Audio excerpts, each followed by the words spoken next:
Welcome to another 10 with Ken. I'm Ken Steele. I'm starting this post-pandemic season with a 5-part series looking at evolving campus design and architecture.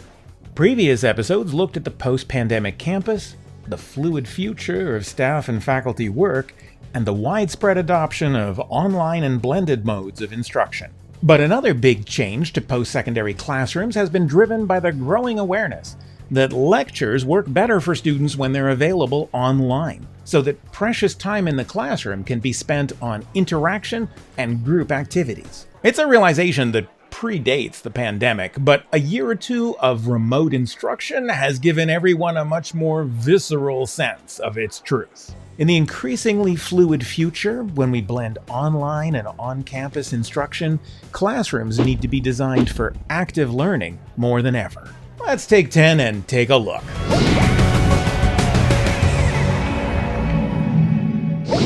The other thing that's blurring is the line between teaching and learning. The accepted premise that we're all about lecture goes back 1,000 years. It's founded really on the tradition of church sermons. And even back in 1370, Bologna, you can see students in the classroom are paying about as much attention to the teacher as they do today. They're snoozing, they're chatting with the cute girl next to them, they're distracted.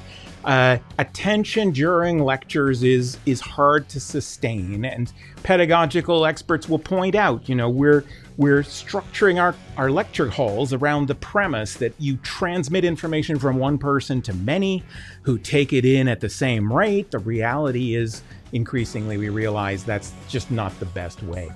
Nobel Prize winning physicist Carl Weiman has said, we've always known that lecture's not that effective, but we finally have better ways of teaching by shifting from the sage on the stage to the guide on the side, by engaging students in actively, collaboratively building their own understanding of knowledge. And you can take a lecture theater like this one at Iowa State. You can take double-decker layers, equip half the seats with the ability to rotate, and students can quickly gather into quick little discussion groups, so you can move back and forth between lecture and discussion.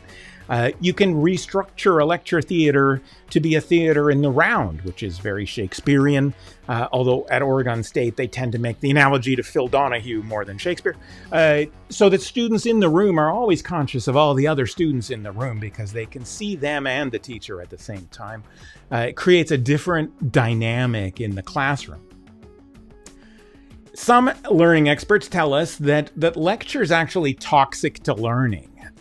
My own hope is that it's more like a vitamin that in high doses is toxic, but in small doses can improve your resilience, your strength, your enthusiasm for a subject, can raise curiosity, can help give you some information or an understanding of how things fit together. That's because I do a lot of lecturing. So I'd like to think lecture is not toxic, but if a course is nothing but lecture, there's not much learning that happens. And so I have one of my other popular episodes of 10 with Ken is The Death of Lecture.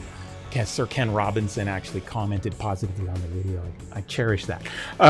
It is a reality that we are moving away from lecture because it's not how the brain is wired. Neuroscientists are telling us you need to be able to construct your understanding of the subject and do that in dialogue with other people. It's in fact been about almost 30 years since North Carolina State built the first scale-up classroom, which stands for Student-Centered Activation for Large Environment Undergraduate Programs. But those sort of active learning classrooms are something we're seeing more and more. They often accommodate hundreds of students, and we use technology to connect them to each other as well as to the instructor who moves through the space. We flip the classroom so that the lecture component is delivered online as a recording, and students are in the classroom together, achieving better learning outcomes. In a way, higher ed is discovering kindergarten all over again, and the way in which students help each other to learn material is something critical that we're starting to be more aware of. At the Sauder School of Business at UBC, they described their new learning spaces in this quick video. Let me find the right buttons. Here we go. This space was born out of curriculum redesign where our faculty are moving away from a 90-minute lecture and more into what's now known as the flipped classroom piece, where we're trying to get more active and engaged learners in the space. At its real heart and core is this notion of collaboration. The technology that we've put in place relatively seamlessly facilitates that transition from the small group to the large group, meaning 11 groups working together, to the global community. The students within each of those tables have to work collaboratively, and they can't physically walk across the room to collaborate with that team. They have to collaborate through the technologies.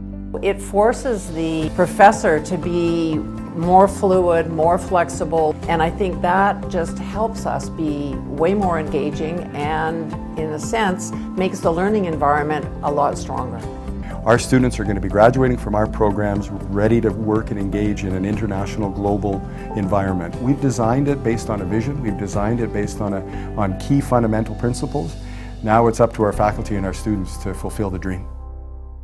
It's definitely a learning curve for faculty to teach in an active learning space, and it's a learning curve for architects and for facilities managers to equip those spaces too. Some of the premises, I think, are pretty obvious now, that we want mobile furniture as much as possible to allow for the classroom to be restructured in a bunch of ways for different activities.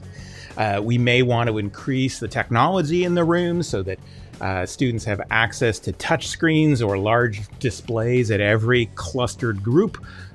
Some schools like Dawson College in Quebec have put touchscreens all the way around the classroom to sort of immerse the students in digital reality. The best way to change how teachers teach and how students learn is to change the environment in which they do that. That sort of fundamental changes how they work. I don't mean to suggest that it's simply a matter of build it and they will come. Whether we're talking about adopting OER textbooks, hybrid instruction modes, or active learning pedagogies, faculty and instructors need plenty of support to really use them to best effect. Kwantlen Polytechnic University found it necessary to appoint an OER teaching fellow. UBC's Carl Weiman Institute took 10 years to work individually with faculty to transform their courses for active learning.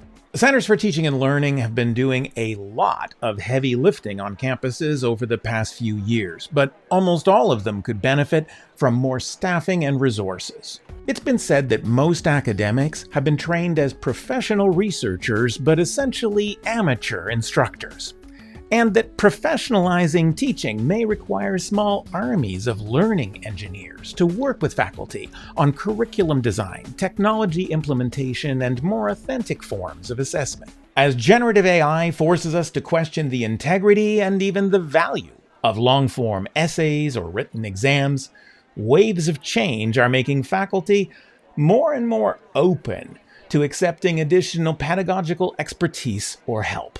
But for many students, what goes on in the classroom is only part of the learning experience. Join me next time for part 5 of this series on trends in campus facilities, for a deeper look at what are often called third spaces between offices, dorm rooms, and classrooms.